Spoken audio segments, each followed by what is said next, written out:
Hello friends, this is Alok Agrawal. So today's topic is hydraulic crane. Okay, so hydraulic crane क्या है? It is a device used for raising और transferring heavy loads. ये क्या काम करता है? ये कोई भी heavy load को या तो रेस करता है उसकी हाइट को, या फिर उसको एक जगह से दूसरी जगह ट्रांसफ़र करता है. ठीक है. It is mainly used in workshop and warehouses. ठीक. तो सबसे पहले अपन इसका देखते हैं कि इसका लेआउट क्या होता है. इसका डायग्राम इस टाइप का होता है. It looks like this. ठीक. तो इसमें कंस्ट्रक्शन पार्ट देखते हैं. सबसे पहले अपन इसमें एक मास्ट होता है. This is mast. In this mast एक टाई होता है और एक जिप होता है. ठीक. ये मास्ट से टाई और जिप कनेक्ट होता है. एक एंड इसका इस तरह से ऊपर और नीचे, और दूसरा एंड इसका कंबाइंडली फिक्स होता है गाइड पुली से. ठीक. ये जो टाई है इसकी लेंथ हम कम या ज़्यादा करके इस जिप को नीचे या ऊपर कर सकते हैं. अब देखिए जैसे जैसे ये नीचे आता जाएगा इसका सेंटर से डिस्टेंस बढ़ते जाएगा, और ये जो क्रेन है ये जिप की जितनी लेंथ है उस पूरी लेंथ में को कवर करता है. ठीक.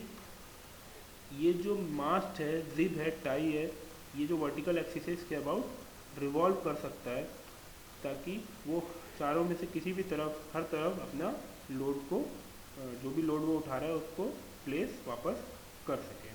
ठीक. इस पोर्शन को बोलते हैं जिगर. ये पोर्शन जो है इसको जिगर बोलते हैं. इसमें क्या क्या लगा रहा होता है ये देखिए. ये एक मूवेबल रैम है.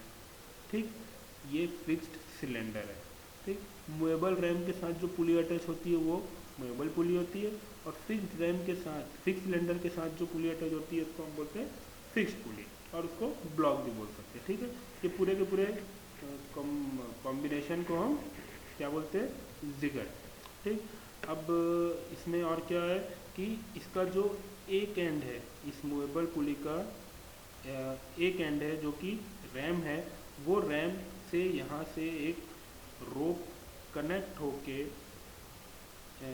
फिक्स पुली के थ्रू मूव करके कनेक्ट होके पूरा का पूरा, ये दिख रहा है आपको, ये दिस इज रोप. ये यहाँ से कनेक्ट होके मूवेबल पुली से कनेक्ट होके फिर फिक्स पुली से होते हुए, गाइड पुली से होते हुए अपोजिट साइड में आती है और लोड को कैरी करती है. ठीक है. अब ये जो मूवेबल रैम है ये ऊपर नीचे हो सकता है, रेसिप्रोकेट हो सकता है फिक्स ब्लॉक के अंदर पे, और यहाँ पे आता है हमारा हाई प्रेशर वाटर. ठीक है. यहाँ पे हाई प्रेशर वाटर आके इसको ये मूव कर सकता है. ठीक है. तो all this things are in the construction. This is fixed part and this is movable part. अब अपन देखते हैं कि इसका इसकी वर्किंग कैसी होती है. ठीक. अगर हमको अब लोड को उठाना है, जैसे ही हमको लोड को उठाना है तो क्या होगा, हम हाई प्रेशर वाटर यहाँ पे सप्लाई करेंगे. अब हाई प्रेशर वाटर हमने देखा कहाँ से आ सकता है, या तो हाइड्रोलिक एक्यूमुलेटर से आ सकता है या फिर हाइड्रोलिक इंटेंसीफायर से आ सकता है. ये दोनों ही जो मशीन हमने लास्ट क्लास में पढ़ी है उससे हाई प्रेशर वाटर हमको सप्लाई होता है. अब यहाँ से जैसे ही हमको ये लोड अभी नीचे रखा है, एज्यूम करिए, जैसे ही हमको इस लोड को ऊपर की तरफ उठाना है तो हमको क्या करना है, यहाँ पे हाई प्रेशर वाटर हम सप्लाई करेंगे. जैसे ही यहाँ पे इस जगह में हाई प्रेशर वाटर सप्लाई होगा तो इस रैम के ऊपर की तरफ ये फोर्स लगाएगा. ठीक. जैसे ये ऊपर की तरफ फोर्स लगाएगा, ये जो सेंटर है और इसका जो सेंटर है, दोनों के बीच का डिस्टेंस बढ़ेगा. जब इन दोनों के बीच का डिस्टेंस बढ़ेगा, ये फिक्स पुली है और ये मूवेबल पुली, तो ये ऊपर की तरफ जाएगा. तो जैसे ही इन दोनों के बीच का डिस्टेंस बढ़ेगा, ये रोप जो है ये गाइड पुली से होते हुए जो रोप है वो खिंचाएगी और लोड ऊपर की तरफ जाएगा. जैसे ही हमको लोड को कहीं पर रखना है तो हम रिलीज़ करेंगे इस वाटर को वापस रिलीज़ कर देंगे. तो क्या होगा, ये जो रैम है इसके ऊपर प्रेशर कम होगा और ये सेल्फ वेट के कारण क्या होगा, नीचे आएगा. जैसे ही ये नीचे आएगा इन दोनों के बीच डिस्टेंस कम होगा और ये रोप की लेंथ बढ़ जाएगी, और रोप की लेंथ बढ़ जाएगी तो ये नीचे रखा जाएगा. इसका वर्किंग बहुत ही सिंपल है. ठीक है. न्यूमेरिकल देखते हैं अपन. बहुत ही सिंपल सा न्यूमेरिकल है. Find the efficiency of hydraulic crane which is supplied 300 litre of water under pressure of 60 newton पर centimetre square.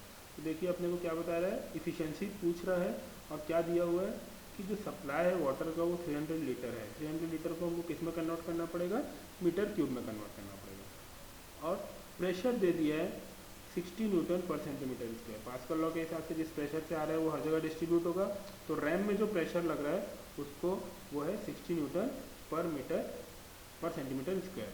For lifting a weight of 12 Newton, जो लोड है उसकी वैल्यू दे दिया है 12 किलो न्यूटन, और वो लोड को कहाँ तक एक्ट करना है, कहाँ तक उठाना है, हाइट ऑफ 11 मीटर। अब इस फिगर में इस क्वेश्चन को समझते हैं। ये जो लोड है इसका वैल्यू दे दिया है 12 किलो न्यूटन, मतलब 12,000 न्यूटन, ठीक। इसको ये नीचे रखा हुआ है, इसको 11 मीटर ऊपर उठाना है। यहाँ पे 300 लीटर ऑफ वाटर सप्लाई हो रहा है, जो कि जिसका प्रेशर है 60 न्यूटन पर सेंटीमीटर स्क्वायर। तो यहाँ पे भी जो फोर्स लगेगा, जो प्रेशर लगेगा इस रैम को ऊपर ले जाने में जो प्रेशर लगेगा वो भी कितना होगा, 60 न्यूटन पर centimetre square according to Pascal's law, ठीक। तो गिवन लिख लेते हैं अपन सबसे पहले। तो water supplied Q is equal to 300 litre which is equal to 0.3 metre cube. Pressure इसको न्यूटन पर सेंटीमीटर स्क्वायर है, we have to convert in newton per metre square. Weight lifted W is equal to 12 kilo newton, write it in newton, height is 11 metre. Now what is asking efficiency? We very well know that efficiency is output upon input. तो output क्या है, अभी हमारा hydraulic crane में output क्या है, output है भाई वेट को लिफ्ट करना, और इनपुट क्या है, जो हम जिगर में जो वाटर का सप्लाई कर रहे हैं, जो हाई प्रेशर वाटर सप्लाई कर रहे हैं जिसके कारण ऊपर रैम हो रहा है, रैम लिफ्ट हो रहा है, वो है हमारा इनपुट, ठीक है। तो आउटपुट अपॉन इनपुट है। देखिए आउटपुट क्या होगा, आउटपुट होगा weight lifted into height through which weight lifted, कितना वेट लिफ्ट हो रहा है और कितने हाइट में उसको हम लिफ्ट कर रहे हैं, जैसे 12,000 इंटू 11 न्यूटन मीटर, ये हो गया हमारा आउटपुट। सिंपल है। हमारा इनपुट क्या होगा, energy supplied by water, water कितनी एनर्जी सप्लाई कर रहा है। अब देखिए वाटर कितनी एनर्जी सप्लाई करेगा, वो कैसे, किस पर डिपेंड करेगा कि रैम कितना वर्क कर रहा है, मतलब work done by water on RAM, water RAM के ऊपर कितना वर्क कर रहा है, that will be again work क्या होता है, फोर्स इंटू डिस्टेंस। तो वर्क कितना हो जाएगा, force on RAM into distance move by the RAM. Ram कितना डिस्टेंस मूव कर रहा है और उसमें कितना फोर्स लग रहा है। अब ये फोर्स कौन सा है, रैम में कौन सा फोर्स लगेगा, प्रेशर फोर्स लगेगा। तो this can be written as pressure into area of ram, pressure जो लग रहा है into area of ram into stroke of RAM.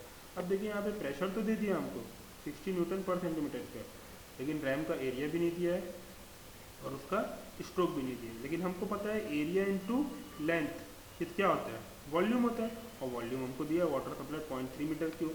तो हम इसको लिख सकते हैं P इंटू ए इंटू एल को, ए इंटू एल को हम क्या लिख सकते हैं pressure into volume supplied, volume supplied is 0.3 metre cube.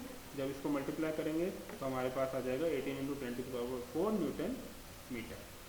Again efficiency होता है आउटपुट अपॉन इनपुट, तो 12,000 इंटू 11 हमारा ये इनपुट था यहाँ से, और जो आउटपुट है वो 18 इंटू 10⁴ आया, तो हमारी इफिशियंसी कितनी हो गई 73.33%। This is the simple numerical on hydraulic crane. एक न्यूमेरिकल और देखते हैं अपन। The efficiency of the hydraulic crane which is supplied water under a pressure of 70 newton पर centimetre square for lifting a weight through a height of 10 metre is 60%। अब यहाँ पे देखिए एफिशिएंसी दे दिया है, लोड कितने ऊपर उठ रहा है वो दे दिया है, और प्रेशर दे दिया वाटर, ठीक। If the diameter of RAM is 150 mm, RAM का डायमीटर दे दिया है, वेलोसिटी रेशियो दिया है। देखते हैं अपन वेलोसिटी रेशियो क्या होता है।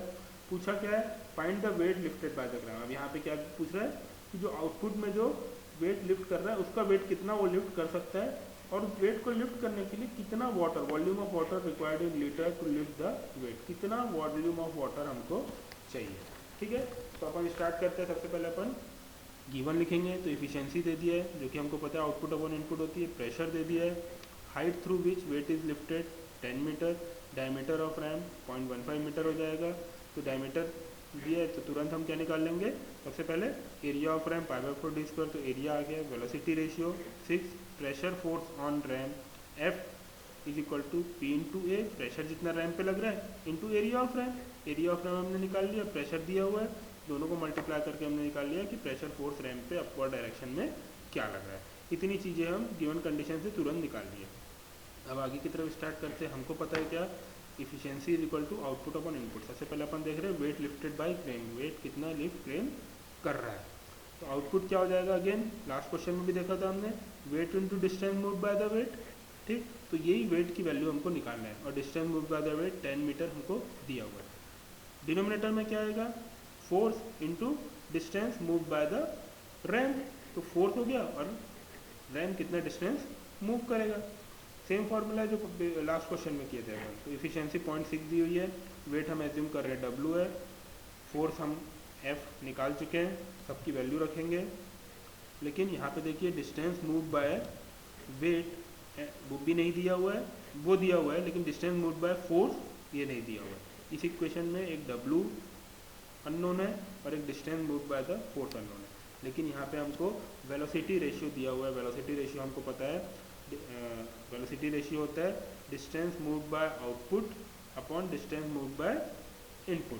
तो आउटपुट हमारा क्या है, वेट है, और इनपुट क्या है हमारा, जो फोर्स है। तो वेलोसिटी रेशियो 6 दिया है, तो इन दोनों का रेशियो हो जाएगा हमारा 6। तो इस फॉर्मूले को हम लिख सकते हैं 0.6 is equal to W by F into velocity ratio. Distance move by weight और डिस्टेंस मूव बाय फोर्स को हम 6 लिख सकते हैं।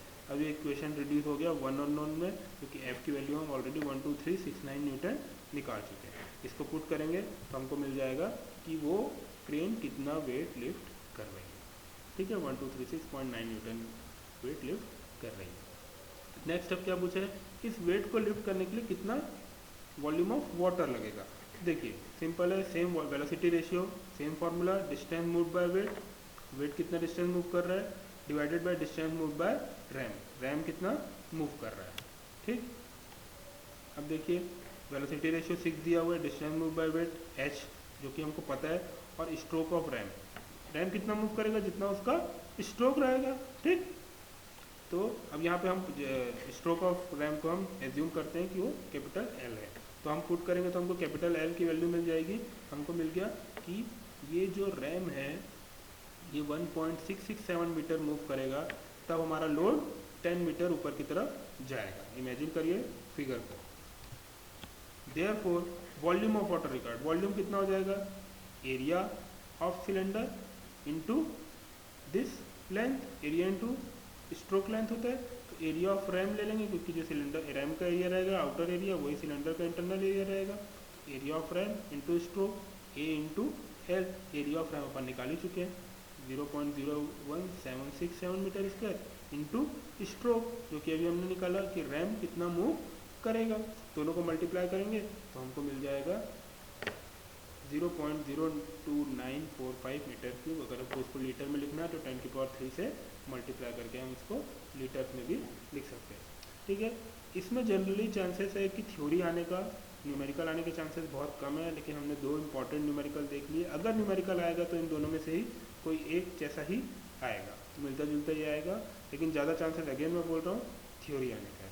ठीक है, तो अभी तक हमने चारों मशीन देख ली। हाइड्रोस्टैटिक पे जो वर्क करती है कौन कौन सी देखी, हाइड्रोलिक प्रेस देखी, फिर हाइड्रोलिक एक्यूमुलेटर देखा, फिर हाइड्रोलिक इंटेंसीफायर देखा एंड हाइड्रोलिक लिफ्ट देख लिया। ठीक, अब इस यूनिट में सिर्फ एक टॉपिक बचा है, that is positive displacement machine. Next class में, नेक्स्ट लेक्चर में, वीडियो लेक्चर में अपन वो देखेंगे। Thank you.